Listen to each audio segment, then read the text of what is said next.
Assalamualaikum warahmatullahi wabarakatuh. Selamat siang teman-teman semuanya. Selamat siang. Perkenalkan, saya Yudhistira Gendis Persada di sini beserta kedua teman saya Abdul Amin dan juga Rizky Sani Fortuna. Sekarang kami berada di Gereja Santo Hieronymus yang berada di Tanjung Hulu, Pontianak Timur. Nah, sebentar lagi kami akan mewawancarai salah satu tokoh agama yang ada di gereja tersebut.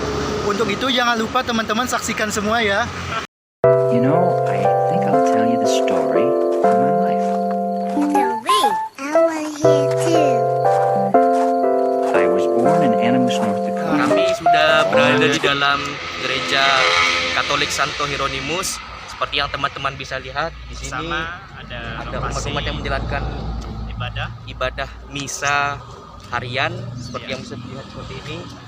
Dan sebentar lagi kami akan mewawancarai kepada pastor dari gereja Katolik Santo Hieronymus ini. Terima kasih. Selamat pagi teman-teman semuanya. Di sini saya Yudhistira Gendis Persada beserta dua teman saya, Abdul Amin dan juga Rizky Sani Fortuna, sedang berada di Gereja Santo Hieronymus, berada di Tanjung Hulu. Di sini kami sudah ada di lokasi gereja ini dan sudah berada di sebelah tokoh agama dari gereja Katolik Katolik Santo Hieronymus ini dengan Bapak Pastor Ligo. Nah, di sini kami ingin mewawancarai beberapa pertanyaan terkait pandemi yang ada di Pontianak ini. Nah, sebelum masuk ke dalam materi pandemi ini, kami ingin bercerita sedikit Pak mengenai sejarah dari gereja ini, bagaimana berdirinya dan siapa pendirinya. Pertama-tama, ya, terima kasih atas waktu yang diberikan. Gereja Santo Hieronymus Tanjung Hulu pertama-tama di Jalan Tekan atau Jalan Jelutung.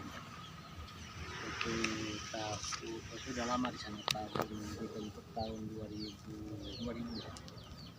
Kemudian dari sana pindah ke sini, bangun gereja di lokasi ini di Jalan Yam Sabrang nomor 113. Tahun 2003 dia resmikan gereja di sini. Kemudian ya membangun rumah pastor, umat. Jadi sampai sekarang tentu proses pembangunan masih berlangsung. Ada beberapa pembangunan, tanggul kolam, kemudian aula yang akan ini. Kalau boleh saya tahu di sini untuk tokoh agamanya seperti pastor itu ada berapa orang ya? Oh, di gereja ini pastor hanya 2 orang. Yang menetap di Ya, gereja. tetap. Berarti yang sering ngisi kegiatan. Ya, punya 2 orang. Berarti pastor di sini sudah dari 2003 ya? Tidak, Dan saya hanya baru 2 tahun di sini. baru 2 tahun. Tentu yang lain sudah lebih dahulu. pindah tempat lain. Apakah dalam kegiatan umat ini pastor itu seperti ini ya, seperti ada jadwalnya begitu? Dalam arti setiap tahun itu ada pergantian pastor. Sudah, kita setiap tahun bersama dengan Dewan Gereja atau Dewan Pastoral Paroki, tentu gereja ini punya jadwal. Jadwal pelayanan di lingkungan, di wilayah, kemudian di gereja sendiri sudah terjadwal pelayanan, terutama pada hari Minggu. Kami misa ada 3 kali, jam 6:30, 8:30, dan jam 6 sore atau jam 18. Baik, langsung masuk ke sesi pertanyaan Pak.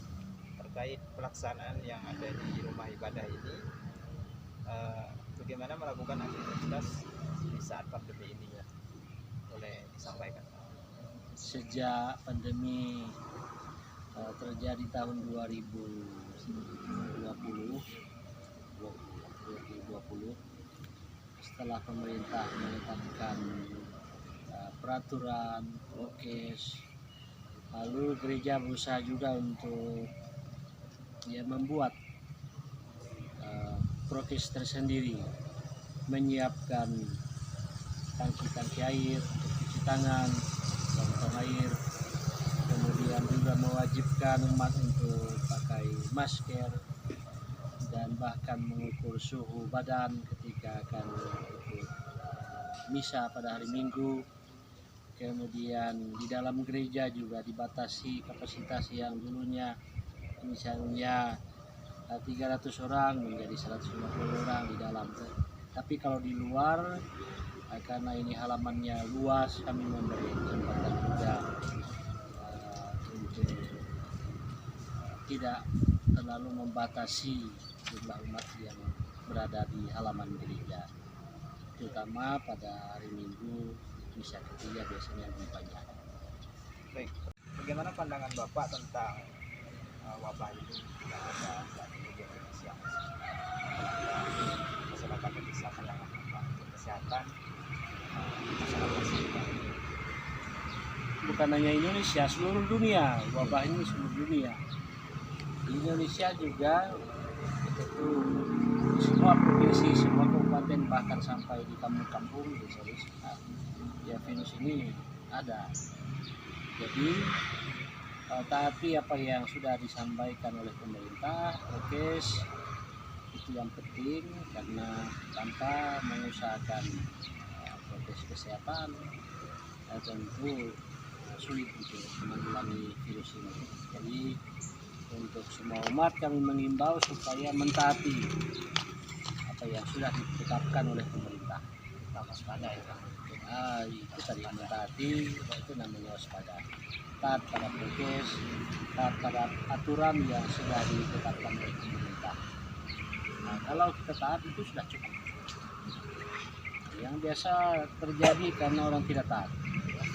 Jadi banyak melanggar, tidak pakai masker, tangan, dan sebagainya.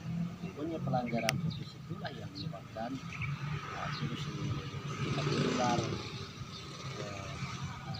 antar manusia, antar orang. Dari kota desa, desa ke kota. Kami serahkan selanjutnya kepada Rizky Sani Berguna. Pertanyaan selanjutnya untuk Pastor, pernah nggak gereja Katolik Santo Hieronymus ini dalam melaksanakan misa itu secara daring pada umat-umat? Awal-awal COVID dulu ya, pada bulan Maret, bulan April, karena memang ditetapkan oleh Keuskupan secara daring ini. Tapi bulan Juni, bulan Mei kami buka gereja.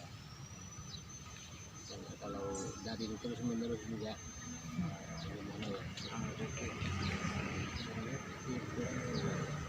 Umatnya juga kasihan pada umatnya yang mau ke gereja. Umat pun merindu ke gereja. Iya benar. Jadi Tentu dibatasi, tapi dengan protokol kesehatan tadi. Saya dari saya, Pastor, apakah ketika dalam proses misa online itu ada kendala ya untuk umat? Apakah mereka pernah berkomentar begitu seputar ibadah online itu? Karena kan kita juga tahu bahwa tidak semua daerah itu memiliki akses internet yang cukup itu. Bagaimana Pastor menanggapinya itu? Kalau desa ya susah, nggak mungkin lah. Terutama mereka yang pedalaman, tapi kan pedalaman COVID tidak begitu lah. Anggap saja tidak ada. Kalau mereka tidak ke kota, misalnya para petani di desa terpencil, tentu mereka tidak tetap untuk fokus, tapi untuk tertular itu kemungkinannya kecil. Mereka bisa ikut secara televisi. Biasa dari pusat, dari Jakarta juga ada menyiarkan bisa online lewat televisi. Santo gereja Katolik Santo Hieronymus ini bagaimana protokol kesehatannya ke depannya itu seperti apa? Kami selalu mengingatkan kepada seluruh umat supaya mentaati protokol kesehatan. Tapi apa yang sudah ditetapkan oleh pemerintah, kalau pemerintah menetapkan PSBB kita taat. Kalau pemerintah menetapkan PPKM yang sekarang itu kita harus ditaati. Tujuannya kan itu supaya sehat ya, meredam atau memutus rantai atau mematikan penularan virus.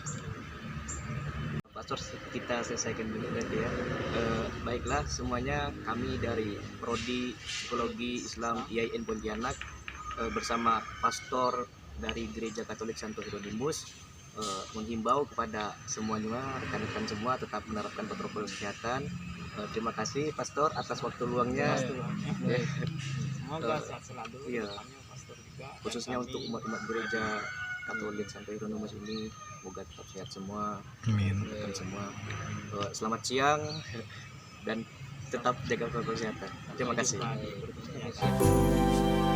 You'll find a way.